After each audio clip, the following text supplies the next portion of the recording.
3 straight wins. Right, let's crack on then with the teams for this afternoon's game. Castleford Tigers have a youthful look about their pack. The likes of Sam Hall and Brad Martin come in. There's plenty of experience, though, in the spine in the shape of Paul McShane and Joe Westerman. The big fixture for Hull, the man that stands out, is Jake Truman. He played more than 100 games for the Castleford Tigers. An ACL injury ended his 2022. He only returned to the fold against Wigan a couple of games ago. He will be key this afternoon alongside Jake Clifford. Liam Moore is our referee for this one. 6th round of the Betfred Challenge Cup. Castleford Tigers against Hull FC. Paul McShane launches it downfield, and alongside me, Matt Newsom, are the current witness coach and former Castleford Tigers player, Hull FC coach John Keir, and the former Bradford and New Zealand man, Robbie Hunter-Paul. Gentlemen, it's a beautiful day, a perfect day for rugby league. Yes, what more could you ask for? The Challenge Cup, the sun's out, the steam train's in the background behind the railway end, and 2 teams absolutely committed to progress in this Challenge Cup. Absolutely sensational occasion, really looking forward to it. And I'm just getting my breath back from running around on the field in the sun in a big jacket. Yeah, certainly didn't have his shorts on there, did you? As Fash finds Clifford. Hull maybe going wide a little earlier, but they've given that straight to Mahe Fanua. The former Hull man handed a gift. And Castleford Tigers given an opportunity here on a plate. Fanua in the wrestle with Griffin, who berates himself. Sutcliffe to Westerman. Matangi. Move! Oh, what a position this is for the Tigers. Massey clubbing forward. Lawler in at acting half. McShane, the orchestrator. Out the wide it goes. Can they get in at the corner with Tate? Zero tackle, says Liam Moore. So a chance for Cass to really stretch Hull here. Well, this is what the Challenge Cup's all about. There's an error there from Josh Griffin that Fanua took advantage of. And they've asked some great questions down the left side, the Tigers, but Hull in riposte have been sensational defensively. Westerman hammers into the line. Oh, he's had it pinched. And Jake Clifford is away here. And just for a moment there was hesitation. Cass thought that Liam Moore might blow on his whistle, but Clifford is going to streak away. And Hull FC might be in. But this one will no doubt go to the video referee, who is Ben Thaler. Jake Clifford showed some toe. There's one player in when he steals the ball, Liam Moore has taken this to Ben Thaler. Okay, we have a live call of the try on field. Can we just go back and check to make sure there's actually is one-on-one when he steals the ball, please?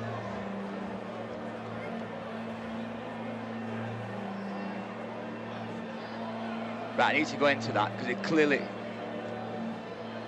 So there's one man in there. It's fine. Keep it going. Right, keep it going, keep it going. Still in.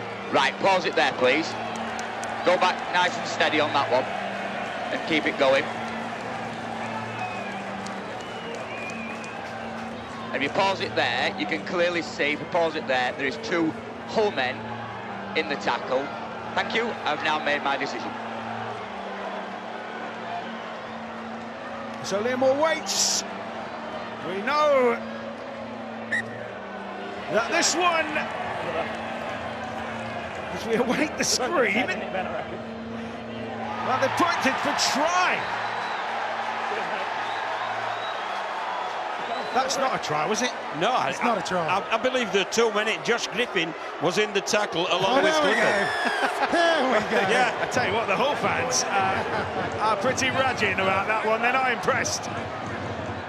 Joe Westerman. That was about to get awkward. Yeah, It was, wasn't it?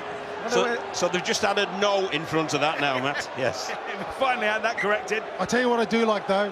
Joe Westerman's first thought was to carry the ball at the line. The first touch of the game, he starts to carry the ball at the line. That'll stop defenses from sliding. Here come Cass again. The reprieve. And that two-man ball steal. Massey it was that time. Lawler to McShane. Westerman, nice shape as Broadbent came in. Swift locks on. That's some contact, wasn't it, from Adam Swift there? He really jammed and cut down the threat. Matangi tussles with Hull.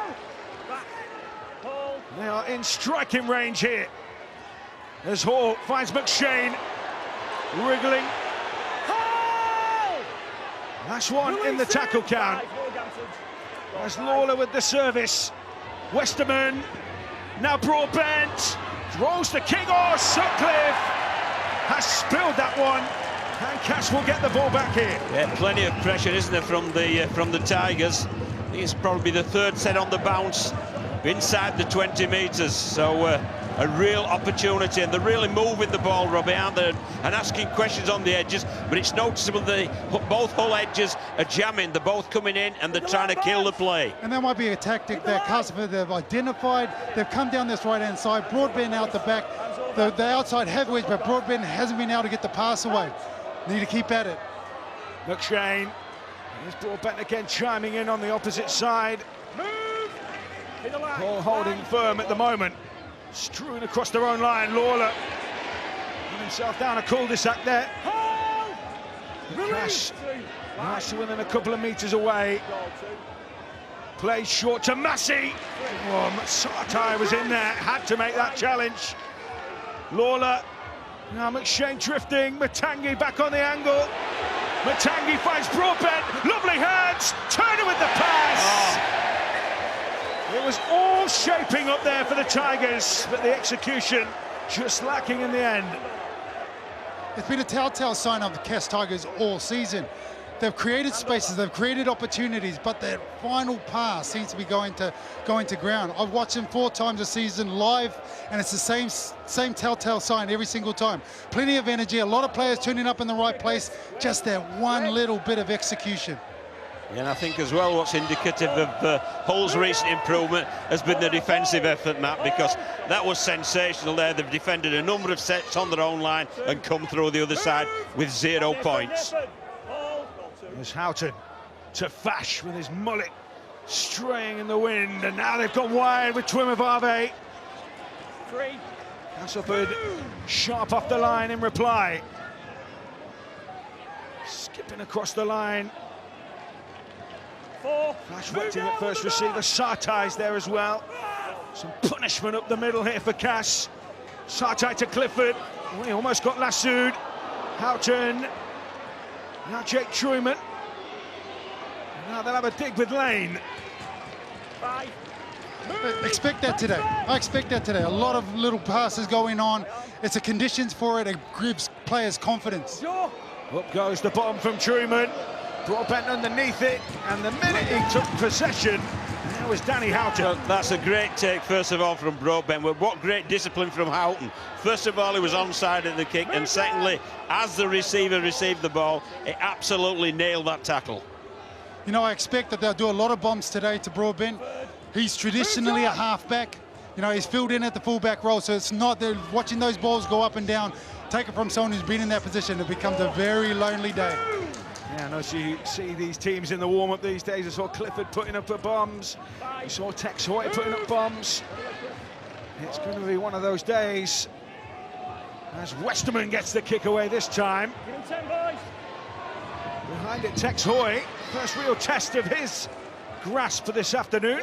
What a sweet strike of the ball there from a guy who normally plays in the forwards. A lovely strike from Westerman. So it's punched in by Scott, who has taken his chance in the first tee. Darnell McIntosh at the moment hovering behind as Hoy folded up in midfield. 6 again, too slow. Although a slow rook gives on another 6 again here, and Clifford a chance to engage. They're inside the Cass territory now. Tuimavave on a sortie. He is halted in his tracks. Houghton skipping out from dummy half. Well, in decent field position here. for the first time. There's Truman to Hoy. Another hop, step and a jump to Mavave with the tip on. Scramble again from Castro. Still tackles left here. Sartai angles back towards the posts.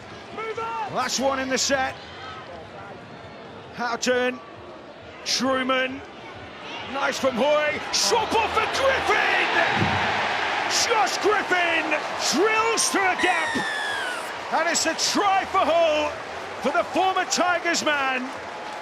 Josh Griffin lined up on that edge and punched a big hole and opens the scoring. Josh Griffin the scorer, Cas 0, Hull 4. Very energised, this Hull FC attack. They asked questions down the right-hand side and then immediately shifted the ball to the left, and the execution of the play was really outstanding. You see here, look at the catch here. Nobody's having to break stride at all, and then there's an excellent line there from the former centre, now playing second row, Josh Griffin, and you'll see where it is. It's around about where Joe Westerman is, defending 3 in, and he won't be used to that, and obviously Hull FC have taken full advantage of it. And great lead up there. You know, this is the introduction of Tex Hoy.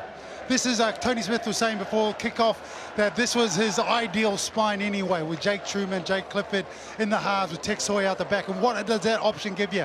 It gives you a running threat out the back, but also a decision-making threat as well. Tex Hoy straightens up the ball after hitting the ball out the back, holds up the defender, and puts Josh Griffin in on the short ball with a beautiful, beautiful pass. So Jake Clifford, whose angle was improved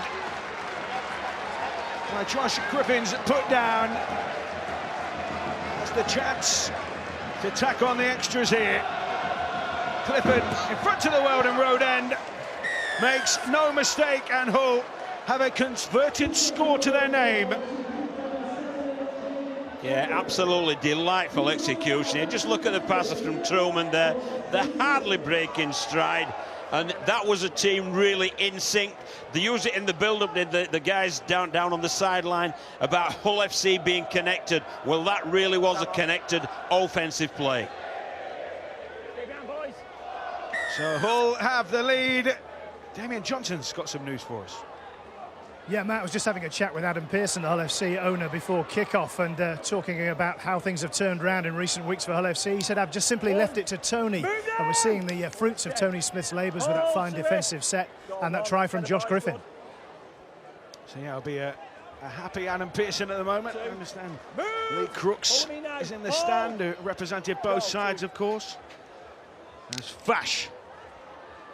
Stomps forward for Hull and gets some good post-contact meters there. Takes some stopping. Houghton. Now Truman, who will take on the line. Although Brad Martin not affording him any respect here. Houghton to Hoy. Nice step from him. So Hull will hand the ball over here with the kick perhaps from Truman, who just threads in behind. And that is a connected chase. We talked about connected, and it might well be the buzzword this afternoon. It may well be, but that's a great set, isn't it? They've scored a try, they received the kick-off, and where did they turn the ball over? 10 metres inside the Castleford line. Great set. Sutcliffe, the Castleford Tigers. Alex Sutcliffe, of course, his namesake, not related. Both former Leeds teammates, though, in the shape of Liam. There's Castleford making slightly heavy work of their exit here as McShane fancies a 40-20 here. Has he cooked that one? Oh, it just didn't quite have the bounce to the sideline. Yeah, well, they know this field really well. Has been referenced early in the build-up, and Paul McShane went for the 40-20 on a shorter pitch than normal, but he just didn't have the legs, and but it's still giving Castleford some good field position. Here they come, Sutcliffe for Hull. And these warm conditions could well be a sapping affair. Cater to Hoy. Tuamavave spots a gap. Houghton jumping out of action half. Hoy Trying to zip down that short side. Had to give that one up, did he? No, it's a nice offload. Houghton to Keita. There's some shape here for Clifford to look for as Swift is on his bike against Vanua. Swift will try and get there. In the end, Castleford mop it up, but only just.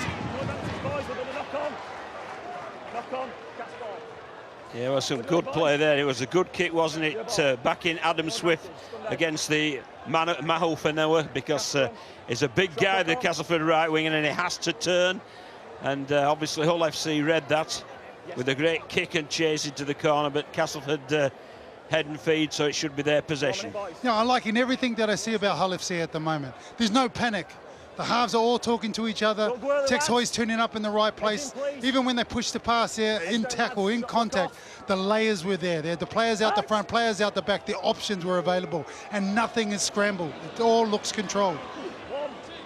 Adam Swift, who looks to try against Cass. It's fair to say, 16 in 17 games. Oh, 6 in his last 4, and the shots are flying in here. Hull using defence as the best form of attack in a way. As Cass tried to get off their own line, out of their own end. Matangi it was that time. Now Massey, Westerman, Mello with the bump and spin. But Hull look as though they're really wrapping themselves into this game. Nice shift down the short side from Cass, but Swift tries to put Sutcliffe in touch. Well, that's twice that Adam Swift really jammed in and closed the play down with some real good wing play, and it was a hurried kick there, but a very effective kick. Yeah, Westerman put that one up, nobody wanted it. Hull have won it back. And Castleford, I don't think were quite convinced they were all onside perhaps there, because they didn't quite make as much of a contest of that as they could have done.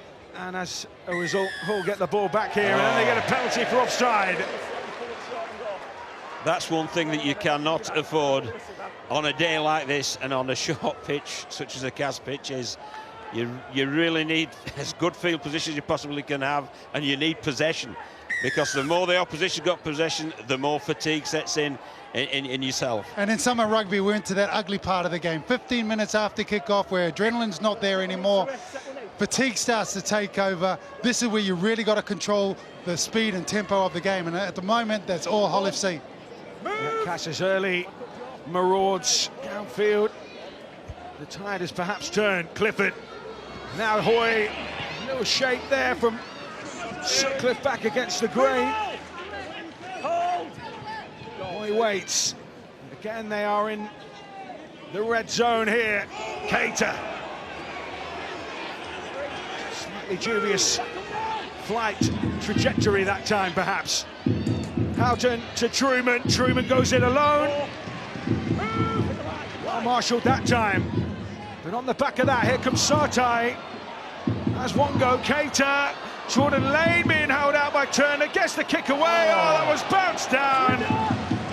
And well, it was a right thought, poor execution. It was on though. Yeah. Tuimavave, the winger, they were all out there waiting for the ball to get to them. But that is the epitome of scramble defence. There was no structure, it was all unorthodox. It was just guys turning up for each other and solving the problem. So good on Cass for doing that. Broadbent has knocked that one on, coming away from his own end.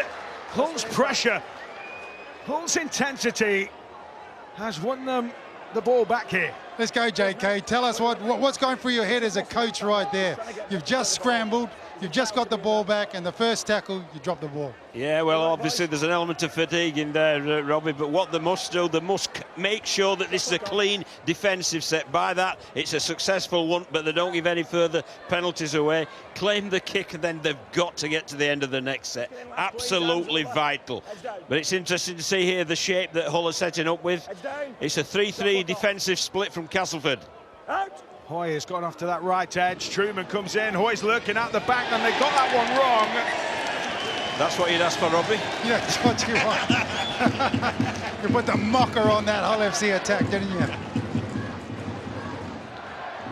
They've got to work that out. I mean, I think that's a great example of a player that's been out injured for a while, combination time, making sure it looked like the Castleford defence was actually struggling with that at one point.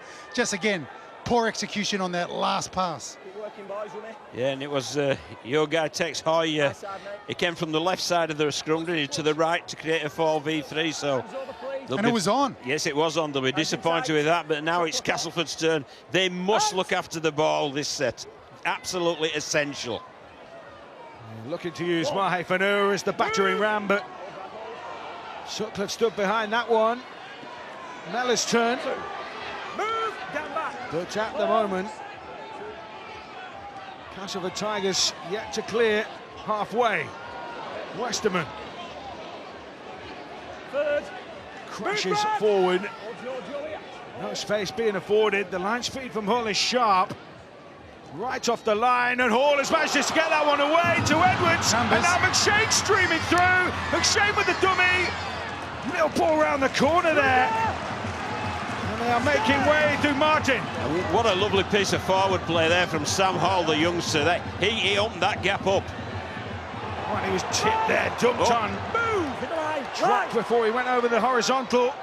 Lawler finds McShane. It's going to be a kick. Mellor's up for it. Oh, it bounces up.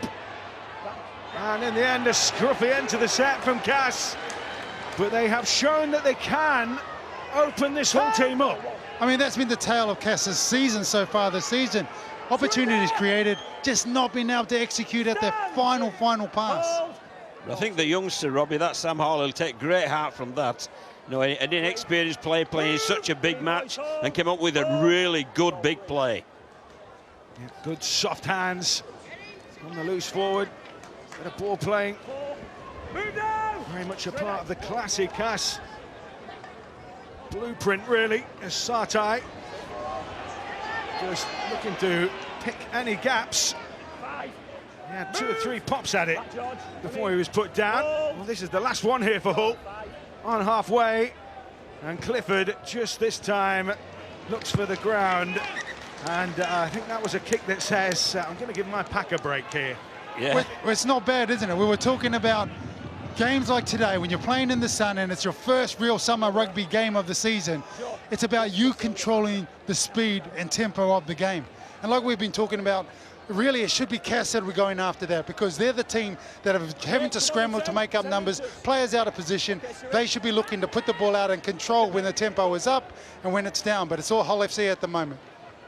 Turner, former Hull man, of course. And the Five Lab Rugby League podcast available right now on BBC Sounds. Who went to the games over, and of course the Super League show throughout the season available on the BBC iPlayer. So Paul McShane jumping into acting half. His direction, something that maybe is lost when he plays in the halves, as Mellor has to give that one up as he... Yeah, he went round the back of Lawler, yes. So he can't continue the play when that happens. Well, a little bit lateral that time. Massey knows only one way, and that is route 1. Move, Joe. Back up here, Dan. And Nathan Massey, at least Cass inside Hull territory here as McShane lets that one go off the boot. Spirals around, and Hoy took it on the run, on the full. And Hull are on the front foot. He looks pretty comfortable back there, doesn't he, Tex Hoy? Didn't seem phased. I mean, he's just fielded 3 massive bombs thus far in the game. No problem. Swift looking for a shift to this left-hand side. Oh, he dummied, and he was almost through. Sutcliffe tracked him down. It's like he runs around when he's got spiders all over his shirt. He's had a whole career of that. Just like he jumps all over the place and nobody wants to touch him. Cam Scott into Houghton and then Clifford. Well, you pointed out in the build-up, Robbie, he is a big unit for a half-back Clifford, and he can play that running game. Truman likewise. Hoy delays the pass. Oh, and he's just shoveled that straight to Will Tate. Yeah, I think that's the first real error that Tex Hoy has made. He's had a pretty good game this first 21 minutes or so, but that was a stinker. That was a real poor effort. We'll put it down to rustiness, just coming back from injury, so we'll give him that one, John? Just one, though, just one. Will Tate, who wore the colours of Hull's City rivals before making the switch to Castleford mid-season, partway through this season. Lawler from acting half. Now George Griffin, who will possibly come into contact with his brother Josh at some point in this game. That could be fiery. Two players who don't take a backward step. McShane, that was a kick under pressure, taken by Hoy, and then really good follow-up from Brad Martin, I think it was. This is a good contest. This is a good game. Plenty of physicality about, a little bit flashes of skill. But in the sunshine, at the moment it's Hull. Other side in the ascendancy, and it's Griffin, Josh Griffin. Almost streaking clear that time. Sutcliffe has an examine of the integrity of that cast middle, and now it's been shipped out to Tuimavave. Stepping feet from him, just trying to keep Castleford honest here. Houghton. He is wrapped up. That's a nice little passage of play, isn't it, from Hull FC there. The offloads making the Castleford defence really work over time. Oh, they're exhausting, aren't they? They just suck energy out of you. Here comes Hoy. Hoy with a step, and then he is clobbered. The tackle made. It's the last one here for Hull. As Josh Griffin finds Clifford, and Clifford's kick was skewed, and he's regathered, and he's shoveled that one wide, and they might well be in here through Adam Swift. Swift by name, swift by nature. And Liam Moore says that's a score, and Hull extend their lead. Well, an element of fortune in that one. What do they say? What do they say, John? Luck beats talent every day of the week. But I think it's sustained pressure, right? It is. Everything was going forward. Hull FC were on the front foot. Clifford's able to make the kick, but it's, you know, he tries to grab it through. A little bit of a ricochet, pinballs off a couple of players back into his own arms. Three, including himself, 3 FC players coming through. He had his choice of players to choose from. But I think there, Robbie, I think he was going for the sideline again, you know.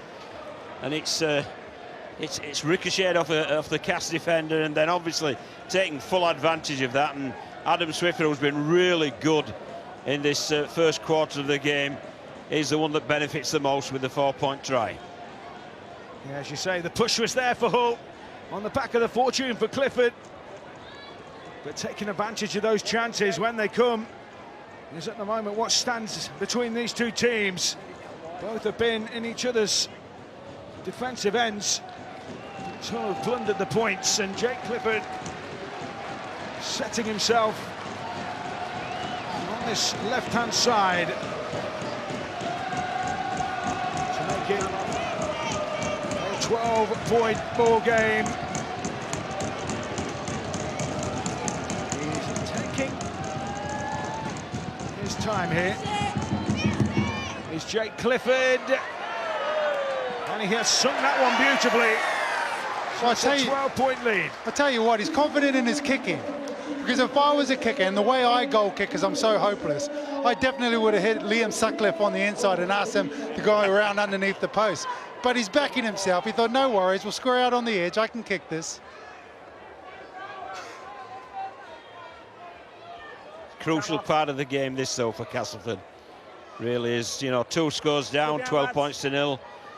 The 15 minutes before half-time, when it really fatigue does tend to settle into the middle unit players, and they just need to dig deep, and the next score is a pretty important one, I feel.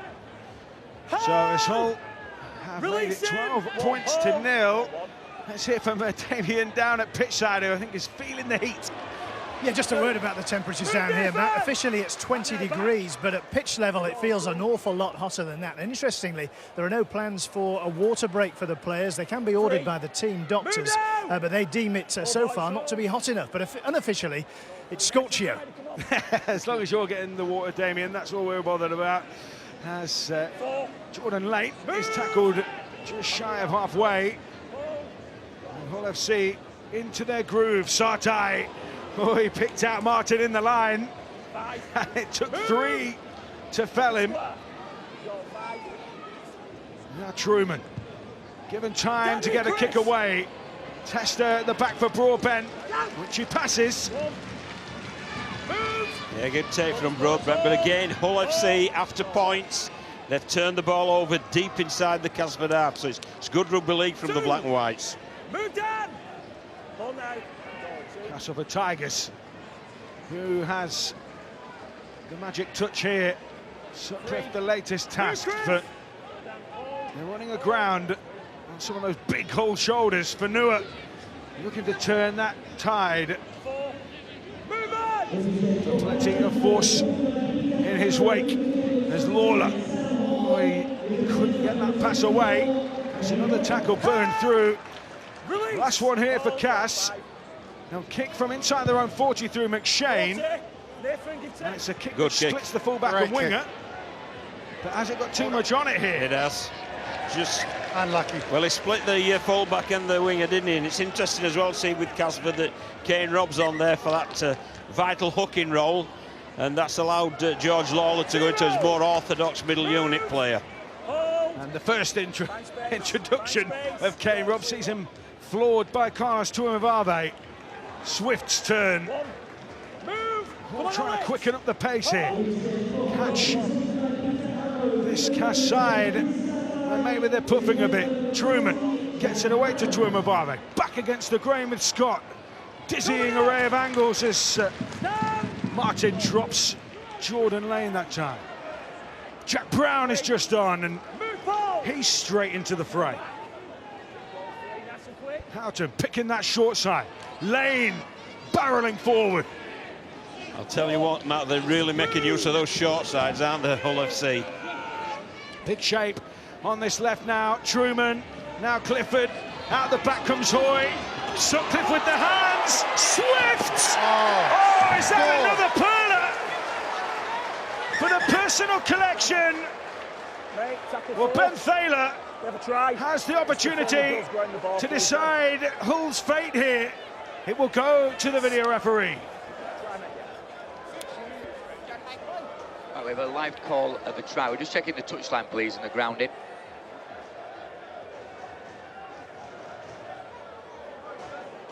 Clear hit this point, is in the field of play. We keep it going, he's in the field of play. Hand is thin. His arms is up, he's jumped, still in his right arm. Keep it going, pause it there. Thank you, I've now made my decision.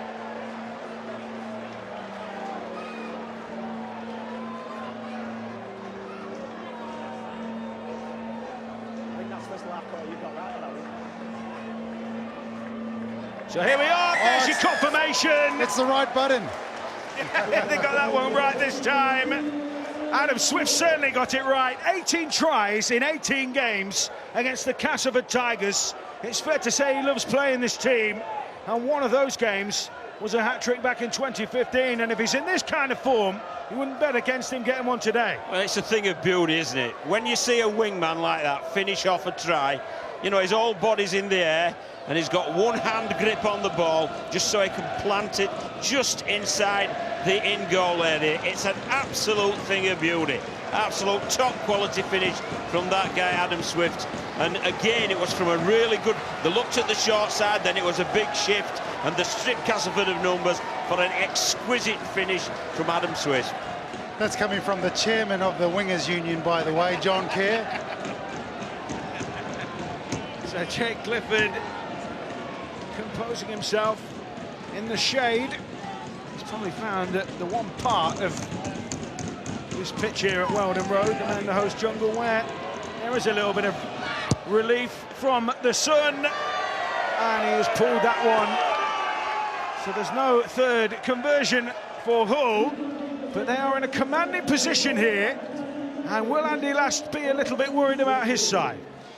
I think he'll be concerned, obviously 16 points worth of concern, but again we looked at that then, the very finish of that, we talk about the connection. Well, there's a great connection between centre wing there. Sutcliffe's final pass was superb. He just pulled the wingman in and that opened up the space for Swift to finish. You'd also mentioned before that going down the right hand side, taking those short sides and setting the platform, it meant that Cass's defense couldn't slide over, and that's what gave them the space. They were ready to unleash that play about 3 plays earlier.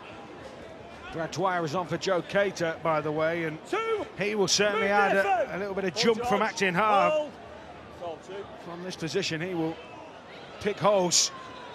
Jordan Lane. So it's interesting moving from Tony Smith, because obviously Danny Houghton now is playing as a ball playing 13 with with sort of Brad Dwyer looking after the dummy half. Well, you wouldn't want to miss out on any of the 60 tackles that man makes a game, right? And that's on a bad day, 60 tackles. Yeah, he's been the hitman on many occasions. Top tackler. Oh, Griffin again, put through a hole with a short ball. So much push, Hoy to Clifford. Oh, that's a cover tackle from Kane Robb. The threat not gone. Jake Truman will find Jack Brown. And they are tearing at Castleford apart. Hull FC stomp into a 20-0 lead with a kick to come. They're playing absolutely devastating down this left-hand side of the field. They've got numbers, they can shift the ball out the back, they can make the short pass when they're in traffic, and they've still got players that are looking to get the one-on-one pull through the tackle. But look, they've still got many black and white jumpers in the frame, and that's what you need when you've got the opposition split. You need to have those numbers there so you can keep those opportunities alive, and that's exactly what happened. Griffin goes through the line, keeps the ball. Clifford Tex Hoy to Clifford, loses his feet, but there's so many players around him that can keep it and keep the momentum going. Well, we're talking about Swift's individual thing of beauty. As a team try, that was a thing of beauty as well. You know, the work from Clifford, where he just tied a defender in it. He got Westerman interested before he sent his second row forward, Griffin through. And then the support play was sensational. That was a true team try. Excellent. The previous two tries, we've seen it scored out on the edge. Move the ball wide, and then all of a sudden, smart halfbacks, they hit the short man because they can see the opportunity, and that's exactly what we've seen there from Jake Clifford. And the Cass fans, who normally would absolutely pack that Weldon Road end, it's looking a little sparser this afternoon. Whereas at the opposite end of the field, the railway end, it is all Hull. And they are bouncing. Clifford strikes it, and this time it's good. So 4 tries, just over half an hour gone. And Hull FC are dominant with Jack Brown getting his side on the score sheet. Yeah, he doesn't score many, doesn't Jack Brown, but he's full of enthusiasm. He's captain enthusiasm, I'll tell you. He'll really work, and he's busy all the time, and you see the smile on his face there. Big man, brought forward. That's a smile that says, I do not score many tries. I'm loving it. Yeah, last try, July 2022 against Toulouse Olympique. So there we go. There you go. Nearly a year ago. He did score on his debut, so maybe he gave some unrealistic expectations. Against Catalan Dragons. But Hull here, their fans enjoying the trip they've made along the M62 here. Jordan Lane. Well, it's an interesting contact, isn't it? Hull are obviously full of confidence with their recent good run, and they'll be building their confidence. But Castleford now, this is a real test of their character, this. It really is, because the scoreline could get very ugly unless they really put a shift in. Yeah, Mustafa's on, trying to add a little bit of ballast and punch to their front line, but some of their forwards from Cass just strolling back. Jack Broadbent being tasked with trying to get Cass up over that line and get them back involved. There's Will Tate, Scunthorpe born, taken down by those Hull defenders. Is there a route forward here? But Alex Sutcliffe. Not if Brad Bash and Josh Griffin can have any say in the matter. Westerman having to roll his sleeves up here. Well, the Hull FC fans are absolutely loving this, aren't they? In the sunshine, they've got a beer in the hand, and they're singing in full voice. Kane Robb to Lawler, who's been released from that shackles of that hooking roll. Broadbent onto Taylor. But still, Hull repel. Last one. McShane. It's this awkward kick swirling about. Nice little tap back there from Mellor, but it goes straight to Brad Dwyer, who was just hovering. And Cass's end of tackle, end of set play, last tackle play, doesn't yield points. Yeah, but you've got to admire Hull FC there as well. You know, Tony Smith referred to the energy and effort. Well, that was an effort by Brad Dwyer. He worked really hard to get round about where the ball was, and he was unfortunate that it ricocheted to. At the moment, Hull the side in control, and not just on the scoreboard. They are managing the game. to their Hold. own means. Hoy, played by Dwyer to Fash. Little short ball for Griffin, who's just tearing holes. And then his offload is snaffled by brother George. All boys. I'll tell you, you've picked it out. They really are having a look around this 3 and 4 man of the Castleford defence. And Josh Griffin's having a field day. Move, Brad. Hold. So Kane Robb with the service to Fanua. Cannonballs his way forward, but Move, Josh. ball get numbers in. Pushing forward, go free. Unfortunate for him, couldn't quite make it. McShane to Broadbent, Turner, nice hard line from him. Move. That's just varying the passing, varying the deliveries here. McShane picking the short side. Oh, as Broadbent tried to offload. Got that one wrong, although I think it's Cass a are going to Hull. get the ball back here. Yeah, I think it's a Hull FC knock-on, isn't it? Yeah, unlucky for Cameron Scott there. Ball's just played him, but it's played him on the arm, so he's made a bit of a snatch at it. Just knocked it down. That's something that Castleford really did need now. 37 minutes gone. If they post some points before half-time, it will make Andy Last's half-time team to absolutely different to what it would probably be at this moment in time. Westerman to Broadbent. One thing we would say is at times when Cass are receiving the ball, they're deeper, gives Hull's chance to get up into their faces. There's a chance for Mustafa to pile forward. The player with Hull connections, but the opposite side of the city with Rovers. Rob finds McShane, now they're quickening things up here. Griffin, lovely wraparound, Westerman, here comes Sutcliffe, they might be in here through Fanua! Mahe Fanua goes for the air. Liam Moore goes for the screen. The video referee, Ben Thaler, will take a look at this one.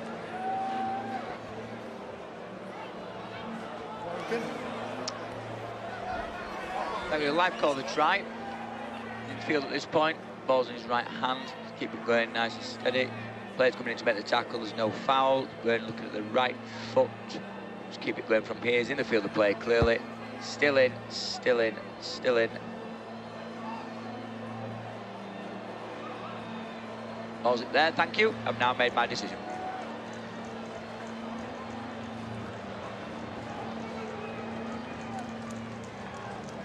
So Ben Thaler has made his decision, and it is a try. Mahe Fanua with a timely score for Cass.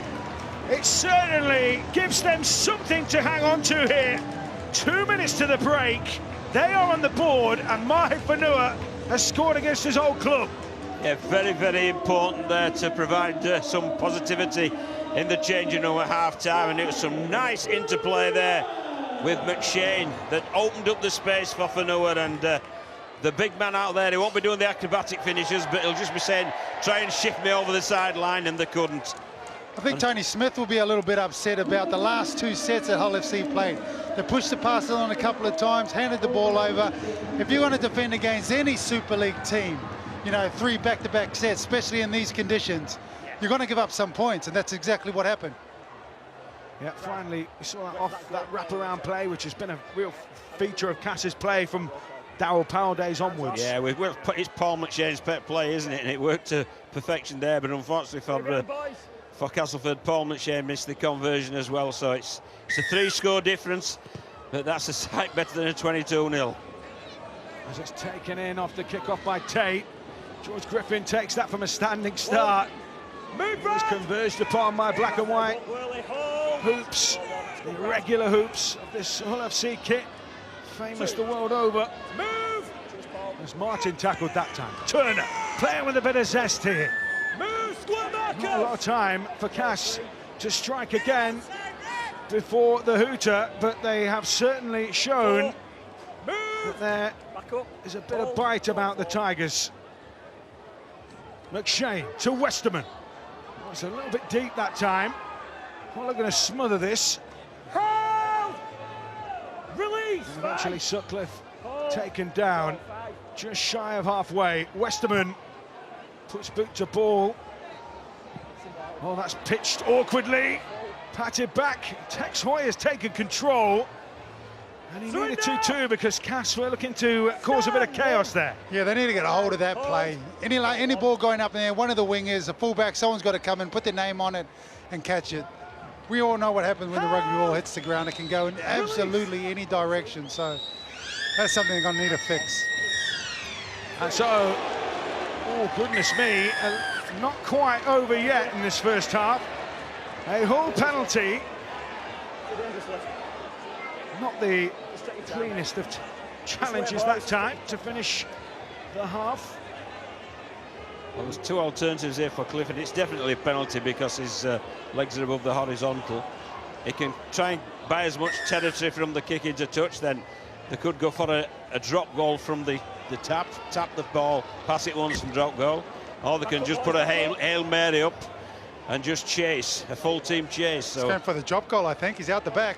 Yeah, it looks as though that's the shape, isn't it? Jake Clifford from just inside. Go on, lad. The Tigers half has not landed that. It's gone behind. And that is your first half from the Menderhouse jungle.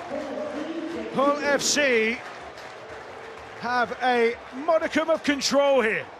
22 points they posted before Castleford mounted a response with that late try towards the back end of the half. But it's Hull FC who head to the sideline, the happier side. Castleford with work to do, although Andy Last will have a lot more of a happier team talk to say. So half-time then here, Castleford 4, Hull FC 22. Damien is with Jake Clifford. Jake, a terrific first half. You built a big lead, but that try late on has changed complexion of this game, hasn't it? Yeah, it's what rugby league can do. You know, one try can switch some momentum, so it's something we're going to address at half-time, and we're going to put a stop to it pretty quickly. Before the try, how happy were you with the Hull FC performance? I thought we started a bit slow, to be honest. I was trying to get the boys a bit of a rocket there. I just thought we looked a bit sloppy in the middle, so once we sharpened that up and we found a bit of a weakness in their defence, we kind of stuck at it, so it was pleasing. Thanks, Jake. Jordan Turner from Castleford is with us. Jordan, you must feel you have a sniff with that late try? Yeah, we had a sniff, but our attack's not been good enough, and it's been the tail of our season, really. We're having too much defending to do because we're not posting enough points. That's right, you started really positively, built some pressure on their line. Yeah, and then an error from me sort of changed the flow of the first half, and that's, as I said, it's been the tail of our season, not finishing them points. Does that try change the half-time conversation? It does, yeah. Well, I don't think it changes the conversation, but it gives us a little bit of a boost going into the second half, but pretty sure the conversation will be about the first 38, 39 minutes. Thanks, Jordan, appreciate it. Well, Brian, it'll certainly be a happier dressing room for Hull FC, won't it? A little bit of niggle right at the end, allowing Cass to get into the corner, but they threatened that the whole of the first half, hadn't they, Castleford? They a couple of spills on the left-hand side and they finished with a positive, but in the main it's been a dominant display from Hull. So in and around the middle have been allowed Hoy and Clifford to do what they want to the Castleford defensive line, and people like Griffin and Swift have taken advantage. A pretty honest assessment, that from Jordan Turner, not just about this game, but their season as a whole. Yeah, they've not evolved like Hull FC have. You know, all getting last 3 wins there, you start asking the question, can they get a fourth and a fifth? Well, the evolution for me and the quality of the execution, certainly on that far left edge, shows me that they've got some real potential and they're going on a real incline, Hull FC. By contrast, Cass, for me, just same old mistakes, making far too many errors. Paul McShane's doing what we expected him to do, but unfortunately, his team just aren't on the same page. He's 3 or 4 steps in front of them and they need to catch him up. The first try for Hull FC, they soaked up a lot of pressure down here before they broke. Well, there's a couple of errors either way, wasn't it? They were trying to test each other and test each other out, and then Hull got the break, but there have been a couple of switches and whatever. Yeah, it's a great play for me from behind the sticks, and you just try to isolate Westham, and it's a lovely line in there, just really nice and square. It's a line as good back rows do, and Griffin's in for first try. How difficult for Joe Westerman to be in a very different defensive position? We talked about him in attack, but defensively the line's very different. Well, we see there he's probably one further to the edge than he would normally be. He normally has a lot more people around him, which makes his decisions easier. It's a really tough place to fend out in the centre and one in from the centre where he is. And what we saw was Clifford really exploit that, dig into the line, and Griffin could go either side of West Ham and he would have made a break. He's got the brain of an half-back West Ham, hasn't he? But probably not got the lateral movement. So when you take another swimming channel out there to defend, it is difficult, and they'll try and isolate him throughout the rest of this game. I love the hip swivel, just to demonstrate that. I've lost a bit of weight. I'm a bit more active. You haven't lost it, have you? Taking up dancing. We then got 2 tries from Adam Swift, who's been a big player. I mean, really, Hull FC and Adam Swift has gone hand in glove, hasn't he? Because he just wanted his chance and he's got it. Well, it was on the back of Cassie's carelessness. You know, they'd had a ball steal, they'd done everything else. They were trying to get to the right end of the field. And then again, it's Clifford and Hoy on this other side of the field that exploit the Castleford errors. They were in the game in the first 10 minutes. They allowed Hull into their half, and Swift doesn't miss opportunities like this. He absolutely kills it. I think he's in the prime of his season, Swift.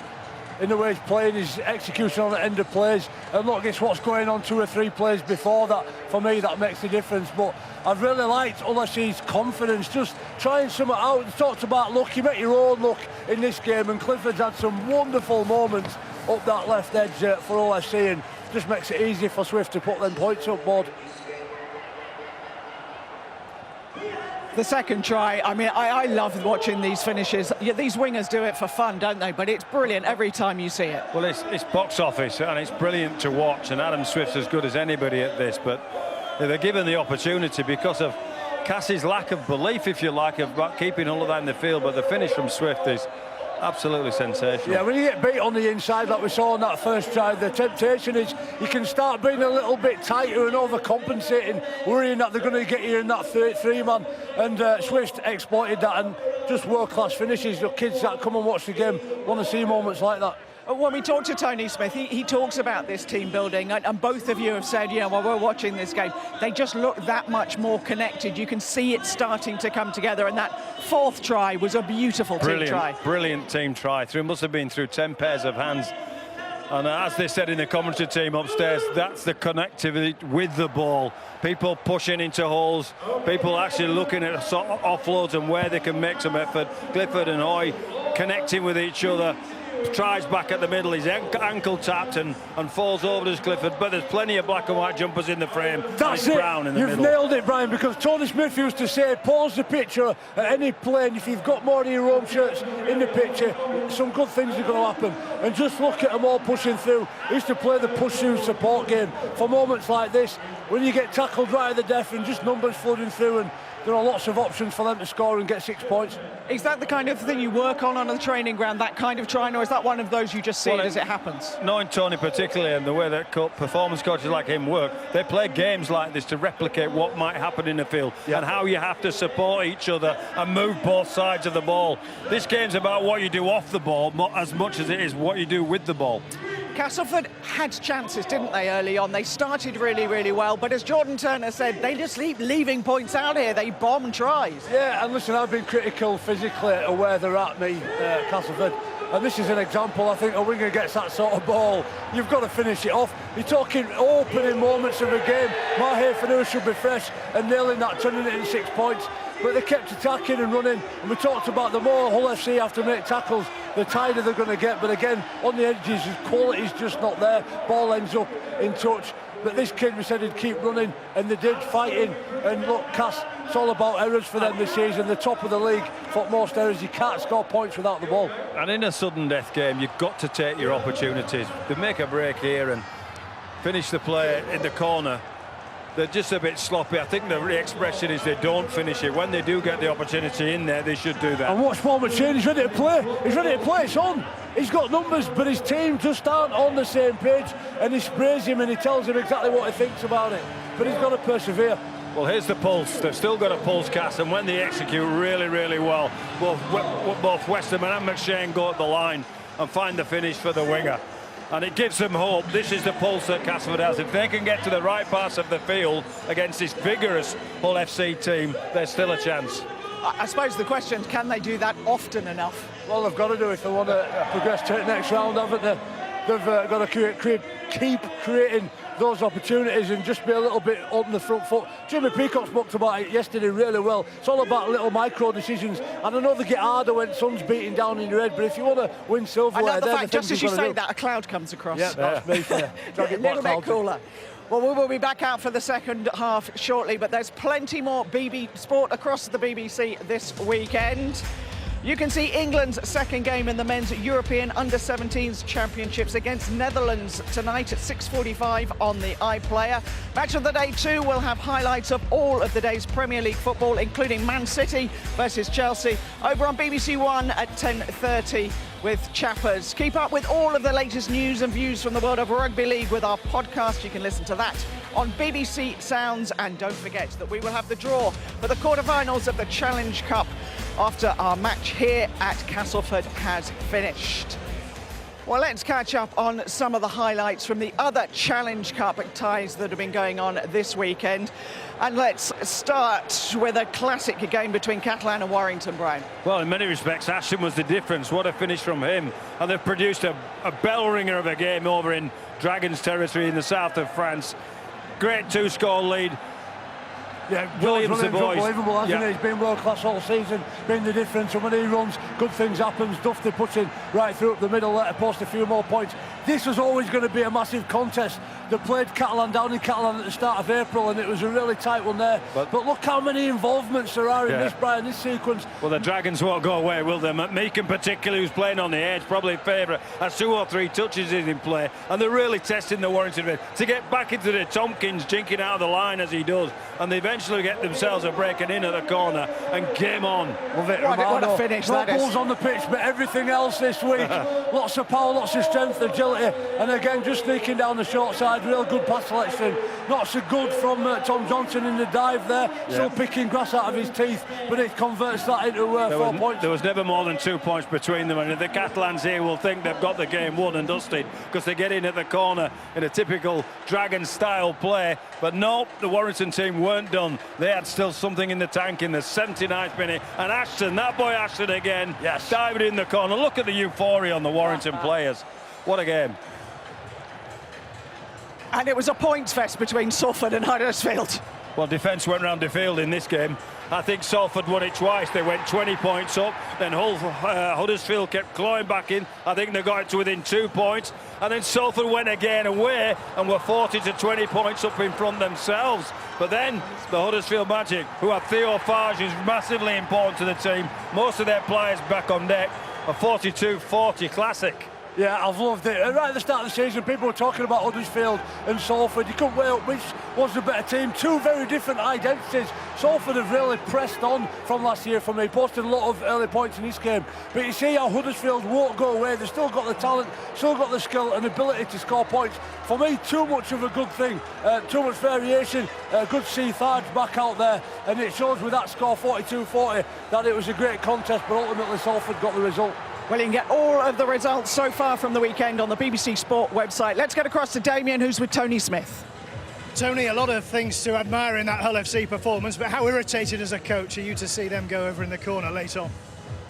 I prefer it not to happen, but in some ways it's a good little reminder, you know, that we need to concentrate for the second half. You know, it's not what we plan to do, and we don't really want to get a kick up in the backside for the last couple of minutes, but it might just keep us on our toes and make sure that we concentrate on our defence and not overplay some of our plays that we had a tendency to do at the back end of that half. Would you say the next score's crucial? No, 40 minutes is crucial. 40 minutes of concentration and performing well. You know, whether we are good in the next 5 minutes or not isn't. You know, it's the whole 40 minutes that you need to be good. Otherwise, you get run down. And we've had those circumstances with this team before, so we're very aware of it. We need to be on it for 40 minutes. Appreciate your time, Tony. Thanks. My pleasure. Well, let's get back up to the commentary box and your commentary team of Robbie Hunter-Paul, John Keir, and first Matt Newson. Thanks, Tanya. So we've seen already in this Betfred Challenge Cup 6th round that half-time leads and scores just before the break can really swing the pendulum. But it's fair to say that was Hull's 40, wasn't it? And Castleford Tigers have a big task ahead of them if they're going to wrest this game back. But that try did give them hope at the back end of the half. Very much so, but I think you could read Tony Smith's half-time team talk there, because he'll refer to the league game earlier in the season when Hull built up a commanding lead and almost were chased down. So I'm certain that that will be the reference that they can't let happen this game. We're also talking about how we thought that Castleford should dictate the speed of this game. Actually, yeah, it's got to be them still, but they've got to take every opportunity that comes their way, and they've got to execute on it. Well, they almost handed the ball straight back to Hull there, but Will Tate managing to guide that ball backwards as he was unable to take it. George Lawler, big leg drive from him as Hull eventually get the tackle held by referee Liam Moore. George Griffin marauds forward. Move, Jack. Holding in. All struggling to clear the ruck here. And that might just give Kane Robb a bit of space. Actually, in the end, the penalty goes Hull's way. Grabs him over and falls into the floor. A little bit of play the ball nonsense there. Griffin, just saw you, mate. Yeah, I think he's claiming that the Castleford player held the Hull player in, and you can see there was evidence of that with the shirt pull there, and that's obviously what referee Liam Moore has acted upon. But it's a really cheap opportunity presented to Hull FC at this point in time. A penalty in for possession, it's unforgivable. Yeah, there was a little shove on Jack Brown as well, which I don't think Liam Moore took too kindly to. And now Hull have dug into that Castleford line, and they are moving forward here. Truman, Griffin, relentless from him so far. Castleford Tigers on their own line. Hull pressing. Oh, it's a loose one. Houghton. Truman just pops that one onto Hoy. He will take the tackle and set Hull a point here. Dwyer to Truman. Switch of the play now as the kick goes in from Clifford. Chased behind, hacked behind by Fanua. Safety first from Castleford. Great lead-up play there by Hull FC. There was nothing on. They didn't have the extra number. Tex Hoy was caught out here on the right side of the field. They didn't have the edge. So what does Clifford do? He takes the ball to the line, he spots the gap, and he gets a repeat set. I mean, they're just building pressure, and this is what they want to do. It's the sun, the clock will be what Castleford also playing against. Great way, just build pressure, and let time play its part. The tigerish Jack Brown, pardon the pun, thunders forward for Hull. Dwyer to Houghton, now Fash's turn. Short ball to Jordan Lane. But Hull unable to crack the line this time. Dwyer jumps out of acting half. Little pass to Truman. Nice little delayed pass. Double pump wide. Oh, Cameron Scott was absolutely floored. And that was brilliant work from Jordan Turner. Yeah, took the short side, which we remarked that they were doing in the first half. 3-on-3, and he's just intercepted two defenders, and that's what created the space. But certain amount of urgency from the Castleford Tigers scramble here. Although it was illegal, it's prevented the try. And that's the option that Brad Dwyer gives you. He can jump out acting half, and he's just that little bit quicker than most forwards. So it drags him out, pulls in the defender, and gives you an option. Yeah, brilliant work, but at the expense of a penalty. Try or a penalty, I think Casper would rather take the penalty. Truman to Clifford. Now the shape is on. Oh, what a bell ringer that is! Great shot from Alex Sutcliffe.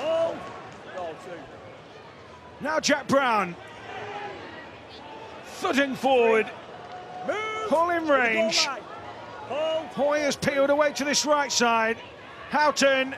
Truman. Lane. Try!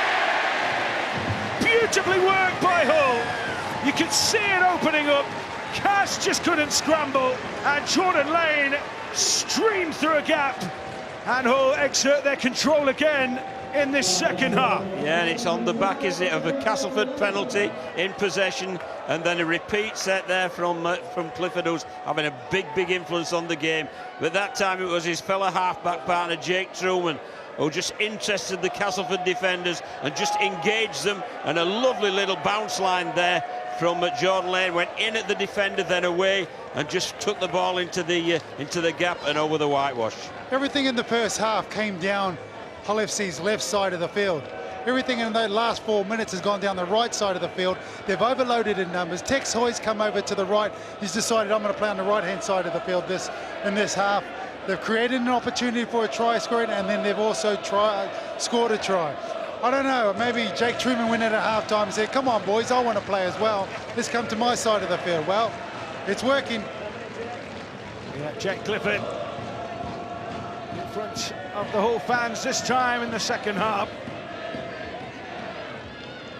Playing into that railway end of the field where those Hull fans are massed. It can be a miserable place to stand in the rain and wind and ice and snow, but on a day like today, with your team 24 points up, or 22 points up, should I say, it is a good place to stand. And it might well be 24 points up in a minute, although Clifford's kick has just swung wide. But a comfortable lead for Hull. Dominance reinstated. And it reflects the game, Matt. You know, the scoreboard is reflecting the game and the comparative performances of the two teams. And Hull are really looking as if they are growing as a force to be reckoned with as the season progresses. And it's a clinical start to the second half, isn't it? They've come out, they've put pressure on Castleford's attack, forced a couple of errors, and then built pressure down on their try line, making Cass make 12 tackles on the bounce. One. Move!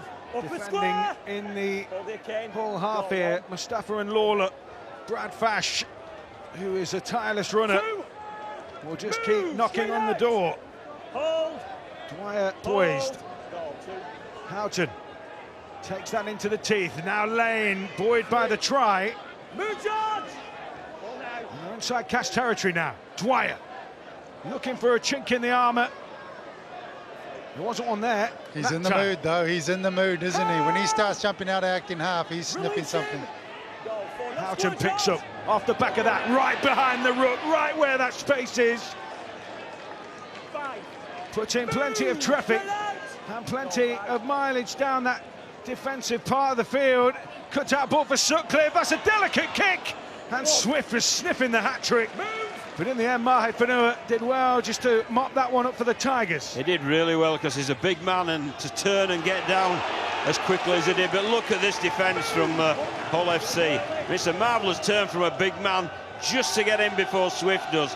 But Hull really ramping up their efforts in defence, putting numbers in, very physical and slowing the ruck. Yeah, Andy, last, I think Brian Noble, you heard talking about Hull earlier in the season and saying that there was no lack of effort, but they just weren't connected. They weren't doing things as a unit. Again, with Cash, you say there's no lack of effort. They're chasing things. They're working hard, but they're just not quite able to make it all stick together. So 26-4 here. York Knights 14, London Broncos 12 in the All-Championship affair. So one of those championship clubs will be in the hat for the quarter-finals. The draw, of course, follows this game here on BBC Two. And Castleford will just be relieved to be turning the ball over in the deep in the Hull half, because it's been all Hull FC for the first 8 minutes or so of this this second half. Taken forward by Sutcliffe. Three in the tackle now for the Tigers, and that just chews down the energy as well. And Dwyer fancies that there was an option on there. Took a desperate scramble to bring him down. Truman with the nice footwork. Truman still going. Last one here for Hull in this set. Kick to come from Clifford. Tester in the corner for Fanua.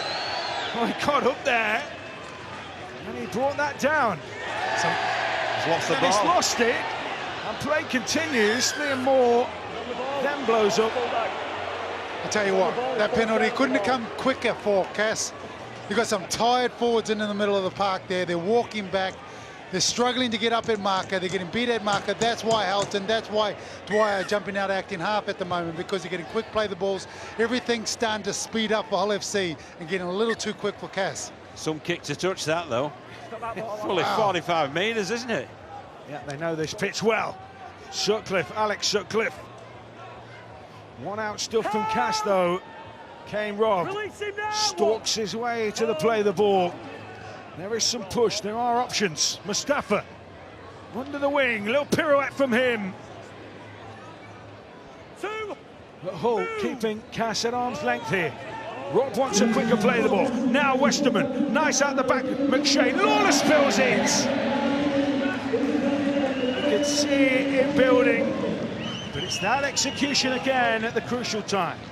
Yeah, the header count obviously is mounting up for Castleford, and as referred to in the first half, they're their own worst enemies, in all honesty. You know, they're getting some field position, but they just cannot complete their plays. So both sides just buying themselves a breather. Bit of water being taken on board as well. As Liam Moore waits for the two sides to pack down. Tony Smith strutting his stuff on the sideline. Sutcliffe, oh, he just bumped off. His opposite number there. Yeah, I think it's Jacob Hookham, isn't it? It was just yeah, making his debut, I believe, as well, Matt. Yeah, came from Hull. Welcome to Rugby League. Yeah, exactly. Well, to the pro game in the Super League, the Challenge Cup, top level. As Dwyer finds Houghton. Now Truman back against the grain comes Tuamababe. That variation of angles just keeping Castleford honest. They can't slide, they can't just move. Dwyer still going. Oh, he's picked out Brown. Brown looking for around the corner. There was some support there. He's got it free to Dwyer. Dwyer with a little kick behind. Kane Robb hits the turf like an armadillo. And Hull make the tackle. Yeah, I think it was Jordan Lane that was calling for that kick. Whether it was the wisest decision from Dwyer to do that. And then they've compounded, letting Castleford off the hook by giving a penalty. And Paul McSway's just trying to speed the game up. And that quickness, that eye for a gap, has got Castleford on the front foot here. Broadbent, scheming, looking for an option, flings the offload, McShane gets it. All fans say that went forward. Yeah, I get the quick tap, but couldn't they have kicked it further? Yep. Kane Robb, out to Westerman. Now Mustafa. Cass trying to switch things up themselves. As Rob steps into acting half and finds Westerman. Westerman with a nice buzzing run here. Castleford Tigers finding some yardage. It's the talisman Westerman. Rob onto Hookham. Hookham with a dummy. How he'd love to hook a try here. Westerman. Now McShane into the corner. Too much on it from Paul McShane, but they are moving forward. I got to say, for me, the ball's got to get into Joe Westerman's hands as much as possible. He's the biggest threat that Hull FC's defence has at this point in time. He's big, he carries the ball, he's just got to basically just say, you know what, I'm going to run my blood to water today, and he's just got to get everything that they've got to do is build it around him, because he's got a great passing game for a big guy. He can take the line on, and he's the one that's going to cause some threats. I think that's what they're trying to do, Robin, by putting, they put Hookham on into the pivot position on the right, and they've put Joe Moore as a central player now. So as a 13 once again, it gets him a little bit more freedom, doesn't it? He'll feel much more comfortable there. Sartai forward, Caters back on for Danny Houghton. So Brad Dwyer will continue to just march Castleford backwards with those scoots from acting half. You might just see one here instead. He moves it on to Cater. Truman, it's good to see the line moving up, and now they've got Cameron Scott into space, and Scott's free. He's got Tuamababe inside. It's a great kick for Hoy. Mustafa makes a crucial tackle, but the danger not gone yet for Cass. Lane to Truman. Truman taken down. This is the last, but Hull FC have put Cass right back on their own goal line. Hoy with the dummy. Turnover ball. Tell you what, Jake Clifford on the left-hand side of the field was screaming his head off. They basically had a 4-on-2 all the way over on the other side of the field, but some great lead-up play. And I think here, Cameron Scott here, it'd have been better putting the ball through hands. You know, it was a higher risk play to put it onto the boot, and it slowed the supporting Hoy up. So they might have been better putting it through hands, but Castleford have got away with that one. Still open, still Both sides finding space upon which to play, but the scoreboard certainly favours Hull. 4. 3 wins on the bounce before today under Tony Smith. The side going places. Castleford still trying to get that engine running as smoothly as they can. 5. Move. Last one here for the Tigers. Inside the Hull 30. Hookham, got that one away late.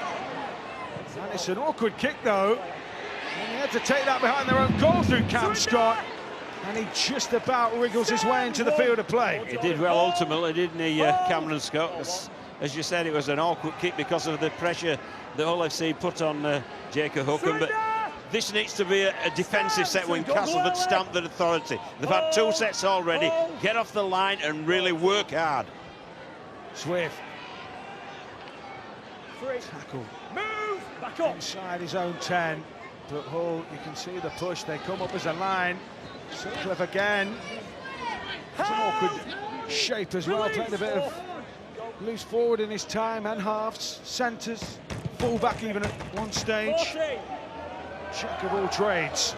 Kick downfield, taken by Broadbent. Chance for Cass to run this back the way it came. Now that was a much better defensive set there by Cass, but the big issue that you see at the moment, they've still got 4 or 5 of their forwards trying to get back on field now, trying to get back on side. Hookham and a knock on. It was basics, isn't it? It's the 1%ers at times that really cut Cass down to size. Well, I'd be more harsh than that, Matt. I think it's the basics of the game. You know, you shouldn't be knocking on at the when you're at dummy half.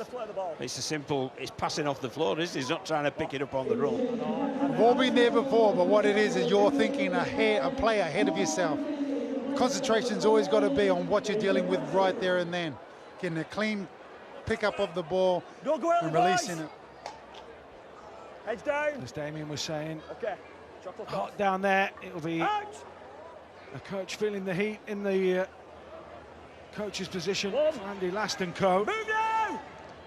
Hold lads, hold. Miserable run. Go on. Continuing as it stands. 4 defeats on the spin in the Super League. This would be a 5th. 2. And they would be bowing out at the 6th round stage. Almost up to the hour mark here. Truman, Sartai. Rampaging stuff from him, and it's a smart offload. Dwyer buzzing off the back of that. Now Cater. Move! Up and square! Cass have got to lock those tackles up. Get that ball wrapped up. Dwyer this time.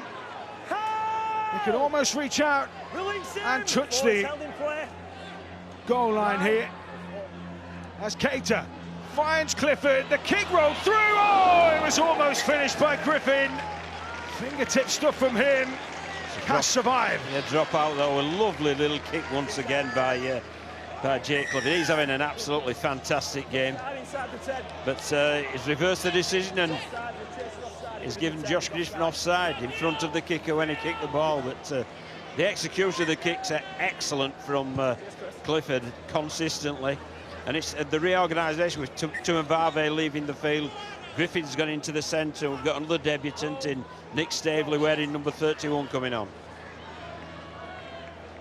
So Castleford inside opposition territory here. Westerman again, short ball to Massey. He does make things happen when he gets on the ball, doesn't he? Kane Robb swings back this way. Westerman, McShane, Lawler changes the angle. Made something out of nothing there. Cass a little bit static, a little bit flat. Can somebody release the zest here as Massey carts forward. Now Matangi, bit of ball playing here. Turner arcing back towards the middle. Westerman with a pirouette. Ball in one hand. It's like touch football here from Joe Westerman. Matangi. Switch back for Lawler. Oh, it was almost a mismatch there. George Lawler, oh, he's lost it. And Brad Dwyer comes away with the ball, and there's a shift on here. Griffin can find Swift. Cass scrambling. Adam Swift trying to work his way forward, and Swift's through. Swift's got support from Clifford. And Hull FC have turned the momentum here. Brilliant work from Adam Swift. Still, they come forward. Hoy, big ball to Sutcliffe. Sutcliffe sees there's no one outside of him. Truman to Keita. What a position this is for Hull to really strike at the head. There's Hoy, finds Truman. They've just run down a cul-de-sac here. Sartai, pummeling forward. What a turnaround here from Hull. Almost on their own line. Truman to Clifford, floats the pass. Swift for the hat-trick. There we go. Hull FC take a big step towards the Challenge Cup quarter-finals. Even with a good quarter of the game to go, Swift with the hat-trick, Hull on course, and Castleford Tigers all at sea. Well, it was a great passage of play from Castleford initially, but they just couldn't come up with the plays. But this is from the resultant error from Griffin. Hull shifted the ball straight away, and Swift, who's been a handful all game, almost makes it all the way through. But a great cover tackle there from Will Tate, coming back there. But ultimately, they just ran out of numbers. And here's the error from Griffin. And they took full advantage here, just keeping the ball. It's great eyes up rugby, and this is a guy in top form who's really causing all sorts of trouble out there on the left wing. I think they were a bit tired. I think from all the scrambling defense that Hull FC were doing, they were a bit tired getting into set up for this play. Once they did, after Satai took the ball forward, set their platform, they were then able to get their numbers right. Clifford with a perler of a pass out to Adam Swift there, just to finish it all off. What a brilliant passage of play. Absolutely exciting. Well, he made the try and finished the try, didn't he, in a way, Adam Swift? Yeah, but Jake Clifford, his fingerprints are all over this game. You know, how they're finishing sets with the little kicks into the corner, his assisted tries, his scored tries, he's been absolutely sensational. Everything he's doing is there's nothing panicked. He's like one of the coolest players I've ever seen. I've been tracking him throughout the game. He's just setting up. He's not screaming at people. He's pointing. He's massaging people around the park. Just everything's just real cool. He's looking at being pretty cool here as well. Composing himself from the sideline. Belts it. What a kick that is from Jake Clifford. It's a 28-point lead for Hull. Cash with a huge mountain to climb. Yeah, there's Clifford there, creating the try for Swift. And we'll be saying that again, won't we, pretty soon? And once again, from the shape there, there's the second try from Swift. And then ultimately his hat-trick from a lovely little pass from Clifford over the top. So three different but really good tries for that man who's playing really well. 10th hat-trick of his career. 3 occasions he's scored 4. That's the target for him now. Stand one. Hull can make this very messy. Castleford Tigers will just be keen to deliver a bit of damage limitation here, perhaps. So here comes Griffin. Now Dwyer, who's been a menace since coming on. So the latest score from elsewhere in the Challenge Cup, York Knights. Looking as though they're moving comfortably beyond the London Broncos, 26-12. So there'll be one championship side in the hat, of course. The draw follows this game on BBC 2. John Keir will be part of the team drawing that one as Truman finds Clifford. Great shape. Oh, they just couldn't quite get Hoy in that time. Well, that was good defence, though, from Fanua, wasn't he? Really came off the line. He realised they were short of numbers. He had to make a decision to close the play down, and it was successful. That's exactly right. Yeah, look, the numbers, they had a 2-man overlap once Mahefanor come inside. And it's one of those plays, if you're going to come up with something, and he's come up with a big play at the right time, got the timing right, and forced an error, and then his team gets the ball back. I mean, this is a standalone game. It doesn't obviously impact on the Super League. But if you're Andy Last at this stage, what's your message to your players? You're 28 points down, 16 to go at home. What's your approach? Well, they need to finish the game in a positive manner so that they can build for next week, because you know, we've said beforehand, this is a one-off occasion and you've got to win it to stay in it. So Castleford obviously realise they won't be in the next round, but they've got to play well to build confidence for the week-in, week-out rigours of Super League. Kane Robb, this is more like it from the Tigers. McShane looks at Truman, his former teammates, but the ball has been lost here. Broadbent has got it back, tackle count reset. I don't think he saw that call, and then Hoyer's fluffed it.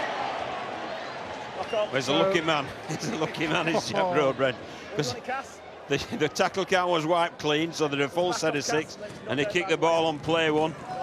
You know, I think Truman knocked the ball on first, but the referee wasn't playing from that one. So I think this might have been just a straight handover if he hadn't have knocked that on. Well, it's certainly calamity. Head and feet. Calamity.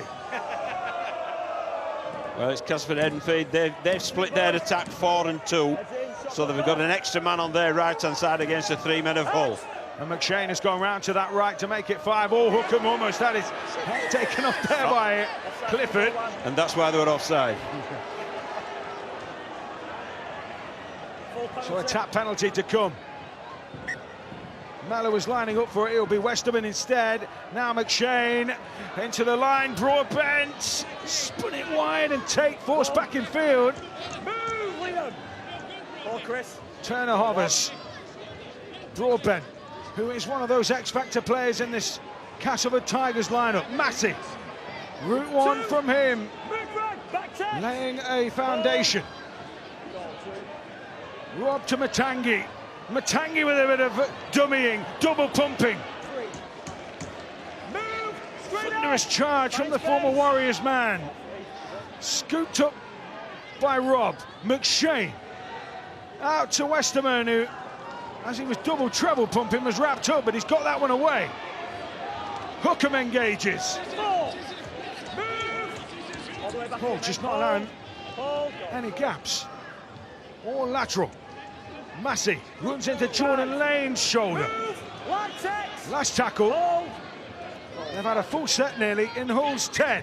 McShane with the kick through. Too much on it. Although. Also a penalty.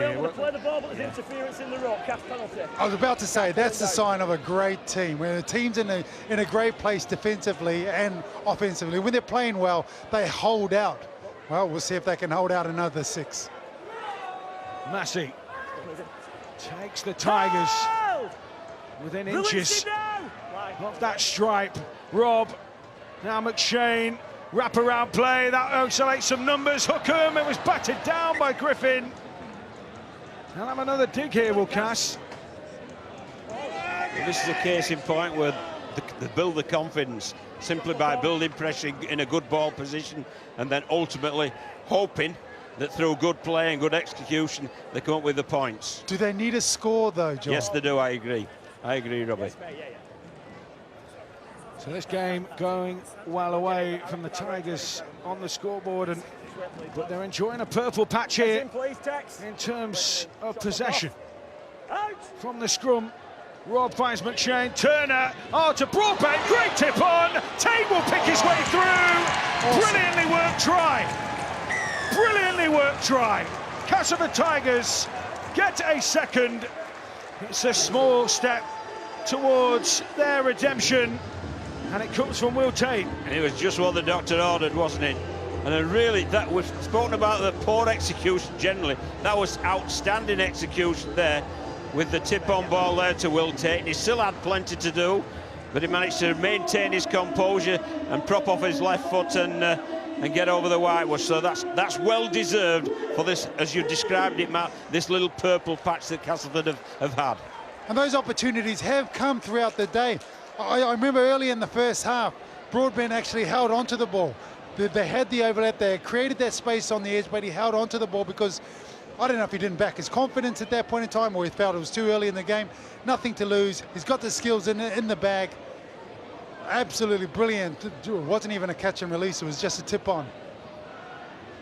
Yeah, execution perfect. Jacob Hookham then, who... So what does that tell you? It tells you that they've got the skills in the tank, right?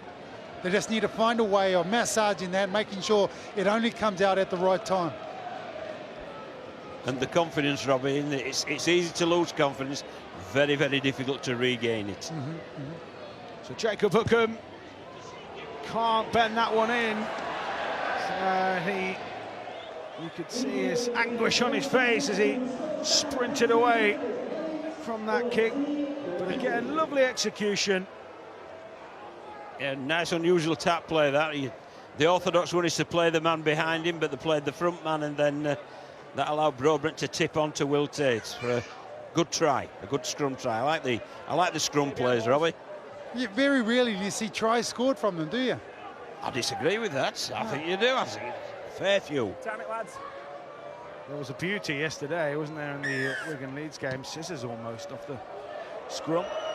So Will Tate follows up his score with a clean take, and Matangi rattles that one as he came off the back fence. That's what Cas fans want to see, isn't it? Their side playing with intent and aggression and power. Kane Robb into Martin. Taken down. He's given a good account of himself as the youngster Martin, hasn't he? Definitely, he's put himself about in his stints on the field. Jordan Turner absorbed that time. Sutcliffe very busy as Rob finds Westerman back into Massey's hands, and he was almost through a gap there.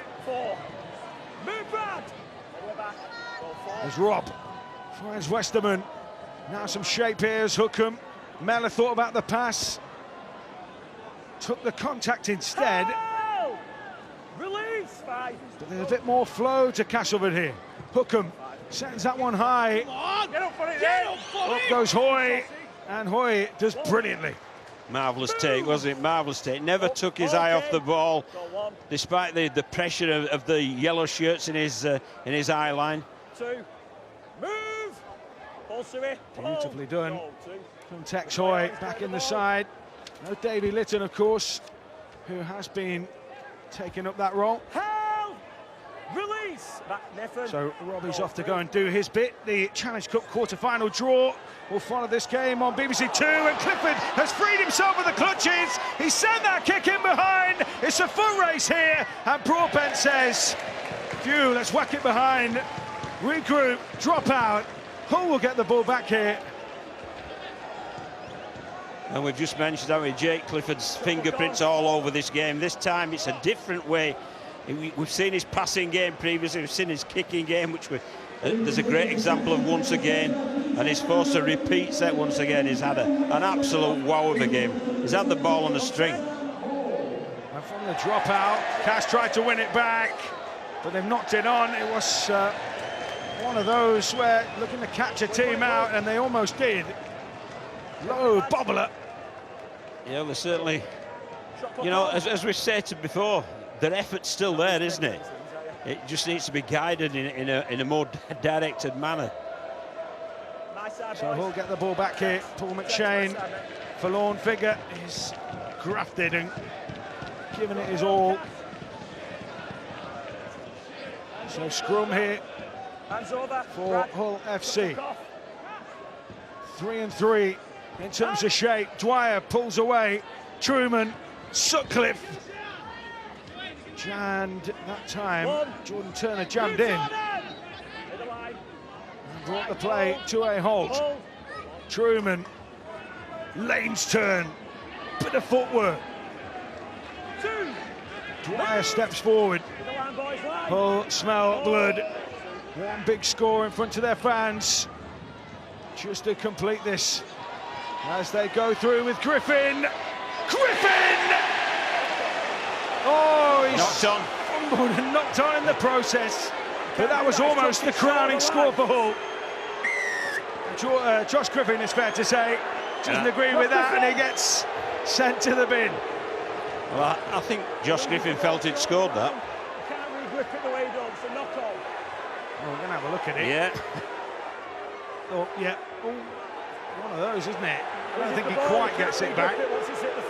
But I mean, that's a sin bin which I'm sure Tony Smith will have something to say about, because, I mean, he doesn't need to lose his head like that, does he? It's fair to say. Because he likes scoring tries, and I think he had a decent case for it being one. But obviously the guy in green didn't, Mr. Moore, and the end result was a sin binning. Well, he won't return. Matangi and McShane. Oh, Broadbent through a gap. Lovely little, again, that loop around. This time hitting the man on the back of that, out the back. He had a headwind there, did Broadbent. Martin finds McShane. Matangi goes in himself here. He's another of those little cannonballs who power into your line. Kane Robb finds Hookham. Hookham with a clever kick in behind it. Good race. But there was Adam Swift. Not just good in attack, and also solid in defence. Yeah, that's a bit of invention, though, from the young half-back Hookham. But Huller really on point today. You know, you've got to say it's been a very, very good performance indeed, and the deserved winners, and, you know, deservedly going into the quarter-finals of the Challenge Cup, one step nearer the arch, the Wembley arch. Absolutely, they know what that's all about. 2016, 2017. Just a couple of survivors from that team still in this lineup. In the shape of Griffin, who was there for 2017.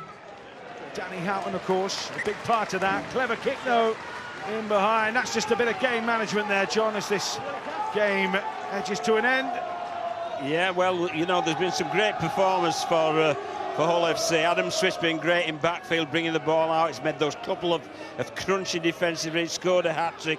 I think the sin bin Josh Griffin's been well. Houghton, etc. has been well. But for me, the Betfred Challenge Cup player of the match for me is he's had the ball on a string. He's had the game managed completely. It's got to be the scrum half, Jake Clifford. Yeah, Jake Clifford, who maybe has taken a little bit of time to get to grips, I guess, new game plans and a variety of halves partners. It looks as though Tony Smith now, through returnees, are just starting to get that continuity which any good team needs in that crucial position. McShane gets it onto Martin, who again showing some of that pedigree. Oh, he's had it pinched, though, by Truman. Really smart one in the tackle stuff. And Brown will feed it out towards this short side, and another new face on the field here. Gardner. He's renowned for that, though, Jake Truman, and you know, young Martin, who I agree with you, Matt has had a really good game in Castleford colours, and he'll certainly be stating a claim to retain his place. Keita thought about the pass, or at least expressed his intentions to pass before he was gobbled up, having taken the ball forward. Truman looking to pick some pockets here as Sutcliffe finds Keita again. Oh, it's a loose one, but it's picked up by Clifford, who isn't afraid to take it forward. Final moments here. Last couple of minutes. Hull would love one more to cherish in front of their fans, as it's punched forward here by Gardner. Takes some stopping, the big boy, and the penalty goes Hull's way. Fans, you would imagine, want them to tap it, really turn the screw. Keita, now Brown. Again, the variety of angles. Brown marching forward. They'll take him over the line here. And they will hold him up. So back to the 10 he goes. But Hull finishing this game well and truly on their terms. Truman, big ball, Sutcliffe, great hands, Scott in the corner. The away end erupts. Cam Scott might just have added an extra touch of gloss to this Hull win. On-field decision is Trifamily and more. We shall leave the final call to Ben Thaler. And live call on field is a try. Goes slowly through here. Ball's in his hands clearly.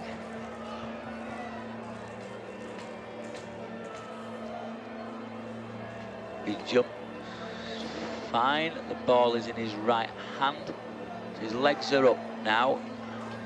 We keep going. on that. Ooh. Right, we'll just go back on that slightly. That will do on that angle. Keep it going from there. Keep going. If we have it on the other side, that might help.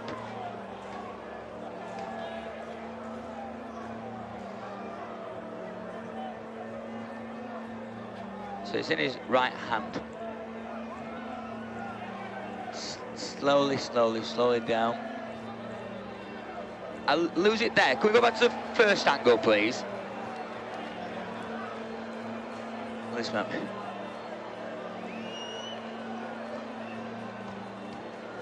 Pause it there. Thank you. I've now made my decision.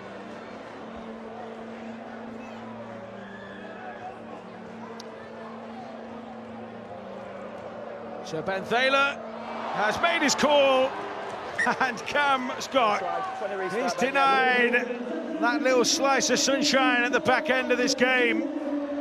Well, in all honesty, I think you got it right. There was separation between hand and ball there. But a valiant effort once again from a great pass from Sutcliffe, but a valiant effort from Cam Scott to cross. But I think, you know, justice done there. So Hull, whose season started well, then fell away with those 7 defeats on the spin, including an absolute demolition by their fierce rivals across the city, and Hull KR have got back on the horse, and their famous song, Old Faithful, will be ringing around Cass here. Mai Fanua, though, looking to have the last word for the Tigers. Taken down in range. Sutcliffe finds Hookham. Now Rob. Oh, that's been pinched by Truman. Surrender. Perfect placement in the line there from Jake Truman. Yeah, he's a jack of all trades with that. We've seen a one-on-one steal, seen an interception as well. So if you're going to be throwing the ball around his area or you're going to be carrying it, beware. Well, Cass have won it back here. Is there one last move from them? Not with that. Ball goes to ground. Full time in the game at the LNER Stadium. York Knights 36, London Broncos 12. So the Knights will go into the draw for the quarter-finals, which follows this game.